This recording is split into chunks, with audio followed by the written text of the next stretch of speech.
এটা ছাগল। ওমা, এটা ছাগল না, এটা তো বেড়া। এটা ছাগল কইছে, আমার কল দিয়া কইছে এটা ছাগল দিছে একটা। আরে না, এটা ভেড়া দিছে। আমার কইছে এটা ভালো জাতের ছাগল, এটা সুন্দর ছাগল দিছে, কিন্তু বেশি ছোট হয়ে গেছে গিয়া।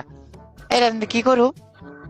আরে এটা তো ছাগল না, এটা ভেড়া, পাগল। তাই আমরা ছাগল বানাতে চাইতেছেন? এটা যে ছাগল দিছে এন্দার, এটা আমি দেখতাছি পিওর ছাগল, সাদা কালারের। শুধু আমারে দিতে তো স্পেশালি লেখা। ও আচ্ছা, ঠিক আছে, কিন্তু এটা ছাগল না, এটা ভেড়া দিছে। আমি কোথাছি এটা ছাগল, আমার এই দিছে পার্সোনালি ফ্রি ফায়ার দিতে, শুধু আমি পাইছি। আরে ভাই, ছাগল এরকম হয় না, এটা ভেড়া। না এটা ছাগল, আমি কোথাছি অরিজিনাল ছাগল, আমার দিছে এরকম কালার সাদা। আরে ভাই, কে বলছে এটা ছাগল? তুমি কোন অ্যাঙ্গেলে এটাকে ছাগল দিতেছো? এটা পুরা বেড়া। আমি কোথাছি ছাগল, এইটা কোথাছে বেড়া, এটা ছাগল ছাগল।